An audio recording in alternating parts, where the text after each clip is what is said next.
Hello student, कैसे हो आप? आई होप आप अच्छे होगे। आज हम 12 चैप्टर का वेक्टर स्टार्ट करने वाला हैं। वेक्टर और 3D दोनों एक दूसरे से जॉइंट है।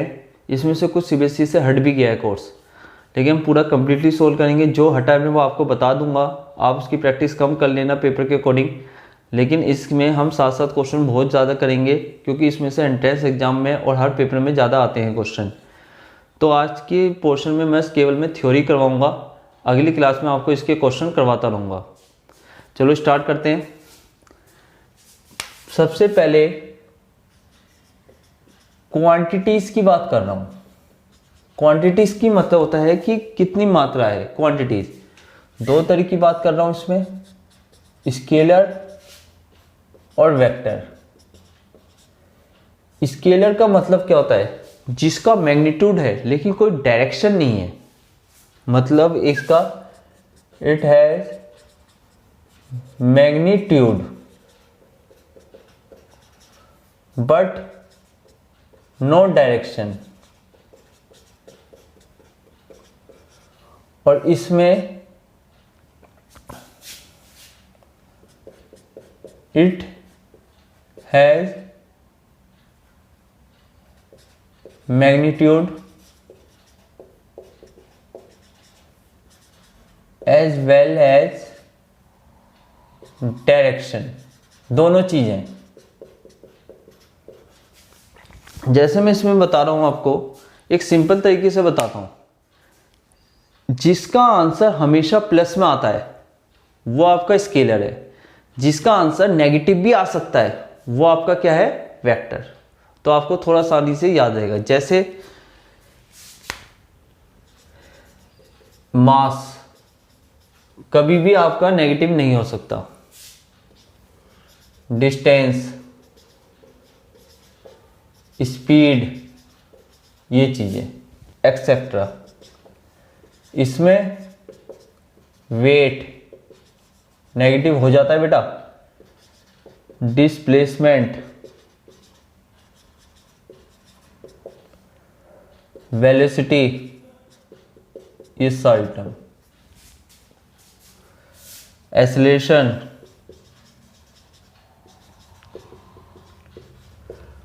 तो ये इसका थोड़ा डिफरेंस था जो मैंने आपको बता दिया है। आज हम करने वाले हैं वेक्टर। वेक्टर के बारे में ही क्लियर करेंगे सारे कॉन्सेप्ट अपने। जैसे एक लाइन है, ये पॉइंट ए है, ये पॉइंट बी है। इसका पोजीशन वेक्टर ए वेक्टर है, इसका पोजीशन वेक्टर बी वेक्टर, मतलब लोकेशन मान लो इसकी, और ये इस डायरेक्शन में जा रहा है। तो मुझे ए बी वेक्टर निकालना है। तो ये जो पॉइंट है आपका पहला, वो आपका इनिशियल है, इनिशियल वेक्टर। और लास्ट वाला आपका है टर्मिनल, या आप इसे कह सकते हो फाइनल।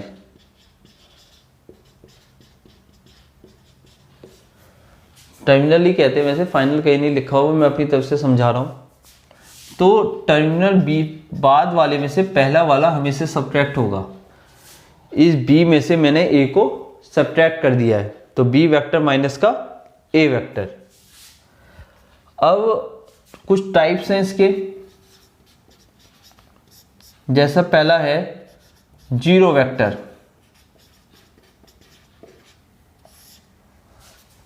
जीरो वेक्टर में, या नल वेक्टर को, वो तो आ गया मैट्रिक्स में। जीरो वेक्टर के अंदर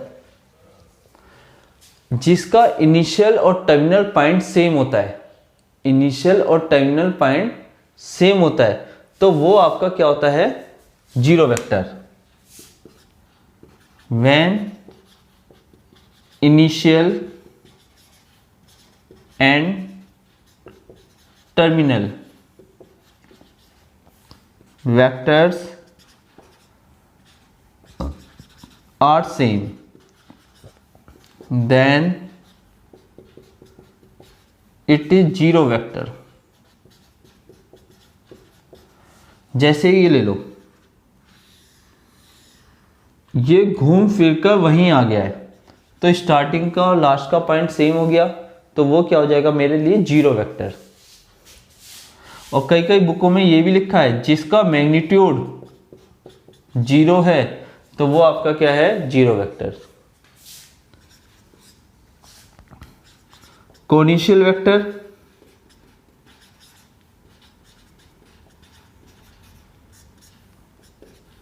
जैसे दो वेक्टर हैं, एक इधर जा रहा है एक इधर जा रहा है, ये ए पॉइंट, ये बी, ये सी। इन दोनों वेक्टर में देखो, ए बी वेक्टर और ए सी वेक्टर में दोनों का इनिशियल पॉइंट सेम है, मतलब स्टार्टिंग पॉइंट आपका क्या है, सेम है। तो ऐसे वेक्टर को कोनिशियल वेक्टर कहते हैं जिनका स्टार्टिंग पॉइंट, दोनों का इनिशियल पॉइंट दोनों का सेम हो। ध्यान से देखो, ये ए बी वेक्टर है, ये ए सी वेक्टर है, तो इनका स्टार्टिंग पॉइंट क्या है, सेम है। तो दोनों के दोनों का इनिशियल पॉइंट सेम है, तो वो क्या कहलाते हैं, कोनिशियल वेक्टर।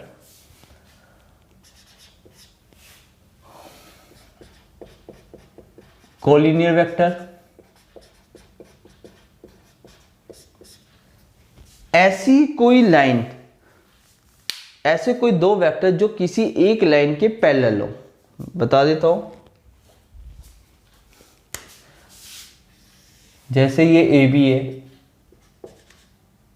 ये इधर जा रही है, ये सी डी है, मान लो ये इधर जा रही है, और एक लाइन बीच में खींच दी।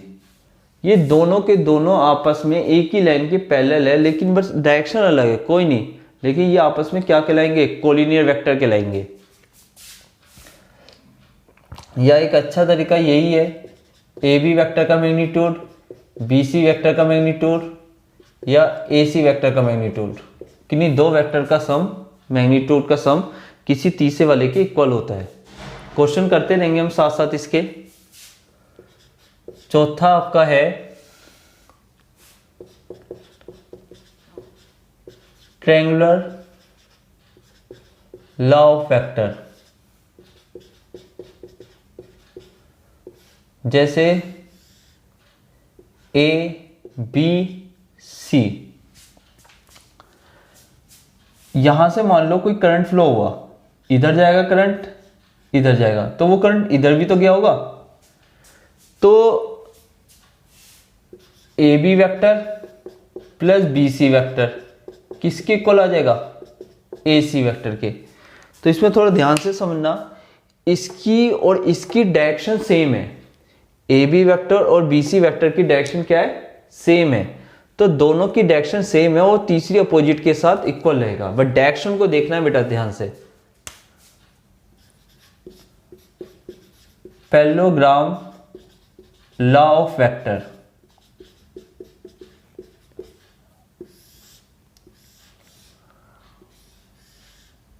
ए बी सी डी, इधर गया, जैसे इसे ए वेक्टर मान लिया, इसे बी वेक्टर मान लिया, इसे सी वेक्टर मान लिया, इसे मैंने डी वेक्टर मान लिया, ये इधर गया, ये इधर गया, मतलब घूम फिर कर इसने यहीं आ गया है। तो अभी बताया था जब घूम फिर कर सेम एक ही जगह आ जाता है तो वो क्या कहला जाता है, जीरो वेक्टर। तो यहाँ पर A vector plus B vector plus C vector plus D vector किसके इक्वल होगा, जीरो के। वैसे ये थोड़े बेसिक बता रहा हूं मैं, अभी न्यूमेरिकल में कैसे यूज होगा मैं आपको एक साथ बता दूंगा। अब इसके कुछ फॉर्मूले हैं बेटा मेन। जैसे कोई वेक्टर है, A vector, x I Y J Z के, इसका मैग्नीट्यूड निकालना है।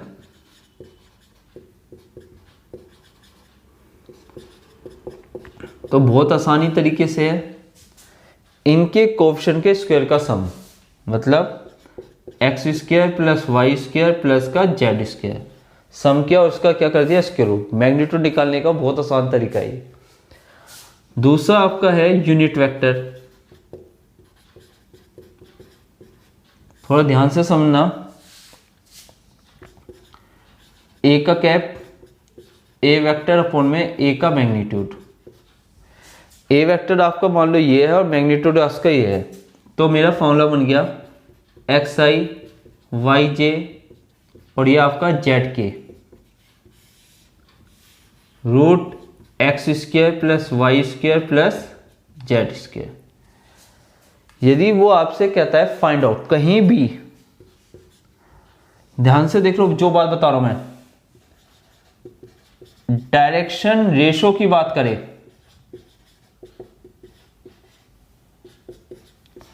तो जो वेक्टर दे रखा है उसके जो कोफिशिएंट है वही आपके डायरेक्शन रेशो हैं।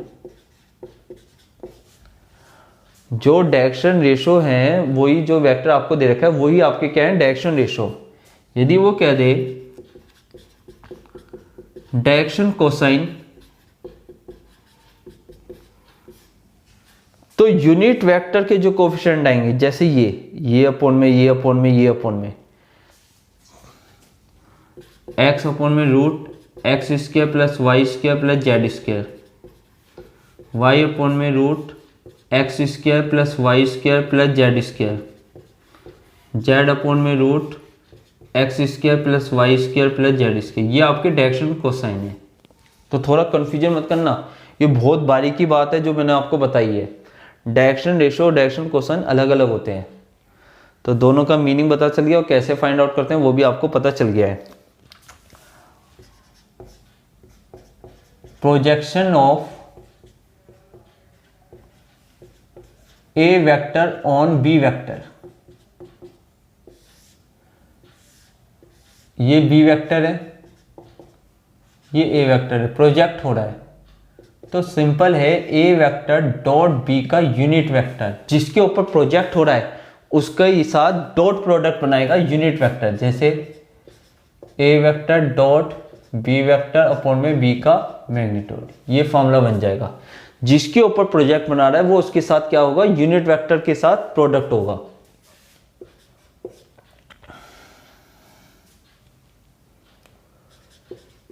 सेक्शनल लॉ,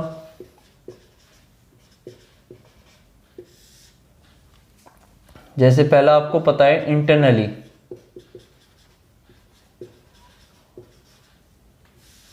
ये ए है, ये बी पॉइंट और उसका वेक्टर बी वेक्टर, ये सी है, M ratio N, C vector देखो M B vector N A vector upon में एम प्लस एन। सिंपल है, आपने ये 10वीं में 11वीं में बहुत बार पढ़ा है। एक्सटर्नली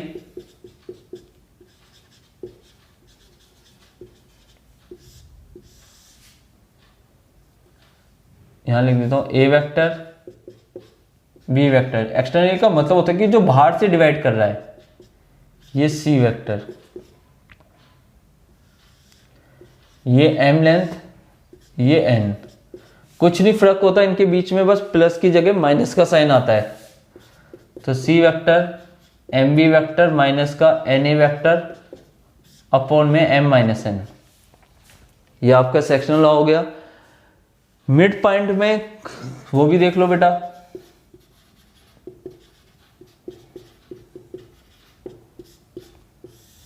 ये ए,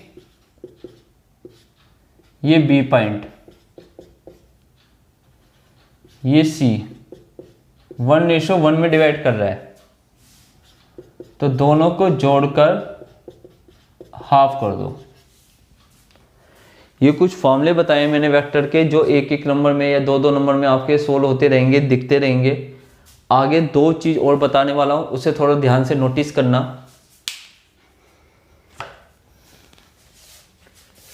लेकिन बेटा साथ साथ इसे नोट करते रहना, क्योंकि बहुत अच्छी समरी है इसकी। यदि ये समरी आपको याद हो जाएगी तो आगे के लिए क्वेश्चन करने आपको आसानी रहेंगे। वीडियो बनाने का एक पर्पस यही है कि आपसे कुछ मिस हो जाता है तो आपके रिकॉर्ड में रहे, वरना कई बच्चे लिखते नहीं है चीजों को। मेन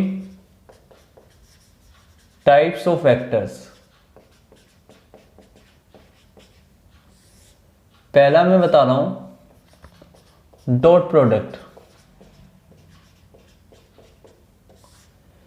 या स्केलर प्रोडक्ट। कहीं दिक्कत हो आपको, जैसे ये ए वेक्टर है, ये बी वेक्टर है, ये एंगल थीटा है। तो A vector dot B vector, A का मैग्नीट्यूड, बी का मैग्नीट्यूड, cos थीटा। ठीक है, ये फॉर्मूला है आपका मेन। लेकिन इसकी जो प्रॉपर्टीज हैं वो भी देख लो। when two vectors are parallel to each other, then theta क्या होता है, पैरेलल में 0 डिग्री होता है। यहां 0 रखो, कोस 0 क्या आएगा 1। तो A vector dot B vector हमेशा ए का मैग्नीट्यूड और बी के मैग्नीट्यूड के बराबर रहेगा, क्योंकि कोस 0 तो 1 होता है। ये कंडीशन बन गई आपकी। when two vectors are perpendicular to each other, तो इसमें थीटा क्या होगा 90 डिग्री। कोस 90 क्या होता है बेटा 0। यहां कोस 90 की जगह 0 रखोगे तो A vector dot B vector equal to क्या हो जाएगा 0। ये बहुत इंपॉर्टेंट है बेटा, प्रॉपर्टी बहुत क्वेश्चन बनते हैं इसमें से। Angle between two vectors are, इन दोनों के मैग्नीट्यूड को इसके नीचे भेज दो तो cos थीटा बराबर क्या आएगा ए vector dot B vector, A का मैग्नीट्यूड और बी का मैग्नीट्यूड।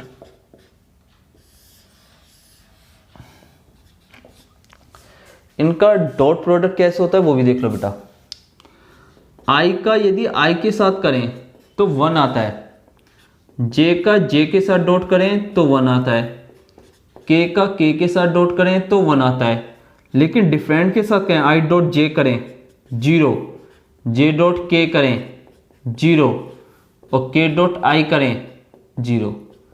सेम के साथ करोगे तो 1 मिलेगा, लेकिन डिफरेंट के साथ करोगे तो आपका क्या मिलेगा 0। ये आपके मैंने डॉट प्रोडक्ट की कुछ प्रॉपर्टी बता दी थी, जिसके थ्रू आपके कई क्वेश्चन आपके बनेंगे। अब दूसरा मैं कह रहा हूं क्रॉस प्रोडक्ट। तो क्रॉस प्रोडक्ट में क्या करना है बेटा, ध्यान से देखो।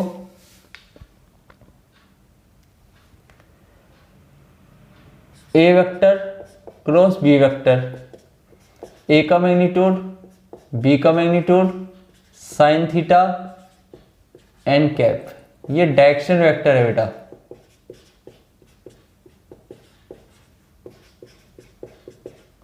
यदि दोनों जगह इसका मैग्नीट्यूड ले लूं,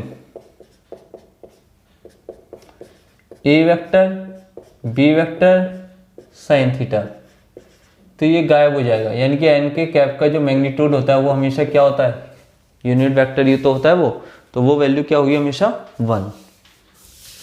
इसकी प्रॉपर्टी देखो,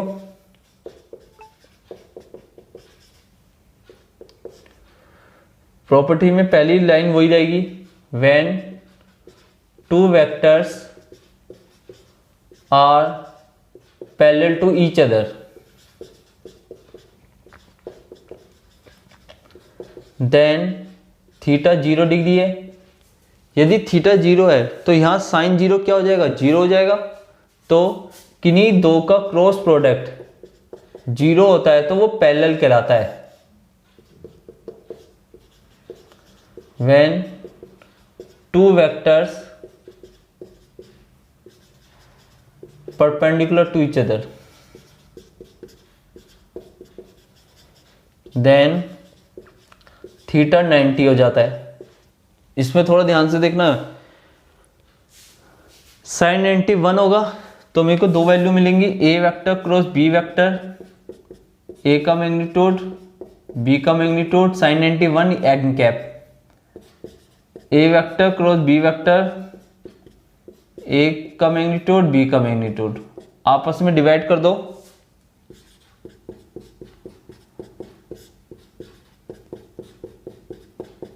ये आ जाएगा आपका एन कैप। तो एक फॉर्मूला बन गया आपका, मतलब वो पॉजिटिव नेगेटिव में दे देता है क्योंकि डायरेक्शन कहीं भी जा सकती है। यूनिट परपेंडिकुलर वेक्टर, बहुत इंपॉर्टेंट है बेटा ये formula. Angle between two vectors, simple सा है। इन दोनों के मैग्नीट्यूड को इसके नीचे ले जाओ तो साइन की फॉर्म में एंगल बन जाता है ए का क्रॉस और अपॉन में ए का मैग्नीट्यूड और बी का मैग्नीट्यूड, ये टर्म। अब जैसे A vector cross B vector को सोल्व कैसे करते हैं वो देख लो बेटा। आपने मैट्रिक्स डिटरमिनेंट के अंदर डिटरमिनेंट सोल्व करना सीखा होगा, उसी बेस पे बता रहा हूं।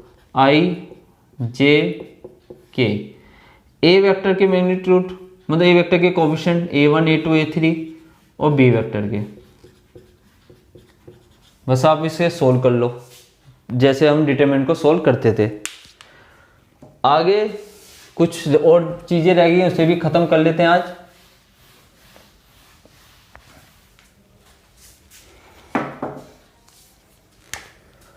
जैसे ये सर्कल है, आइए ये J है K है, सॉरी उल्टा लिख दिया मैंने, J और ये K है। अब ध्यान से देखना, यूं ही घूमने I cross J, I cross J K आएगा, I क्रॉस J K आया, J क्रॉस K आई आएगा। मतलब सेम डायरेक्शन में घूमते तो अगला वाला वेक्टर आ जाएगा, लेकिन उसमें कोई साइन का फर्क नहीं आएगा। यदि मैं इसे उल्टा कर दूं, I क्रॉस K कर दूं, आएगा J लेकिन माइनस में। I क्रॉस K करा, उल्टा चल गया तो साइन क्या हो गया, चेंज हो गया, माइनस का आ गया, फंक्शन वही रहा। तो ये थोड़ा तरीका है, सेम डायरेक्शन में घूमेगा तो प्लस में, अपोजिट घूमने लगा तो माइनस में। इसमें एरिया ऑफ पैरेललोग्राम, जैसे ये ए वेक्टर ये बी वेक्टर, तो इन दोनों का जो क्रॉस प्रोडक्ट है उसका मैग्नीट्यूड। एरिया ऑफ ट्रायंगल, इसको हाफ किया मतलब इस एरिया ऑफ पैरेललोग्राम का आधा कर दिया तो वो एरिया ऑफ ट्रायंगल। मैंने इसके वेक्टर की जितनी भी थ्योरी थी वो एक साथ ही कवर कर दी है। नेक्स्ट क्लास में इसके हम क्वेश्चन करते रहेंगे, तब तक इन थ्योरी को थोड़ा रीड कीजिए, लिख कर देखिए, तभी आपको आगे के क्वेश्चन समझ आएंगे। तब तक के लिए गुड बाय।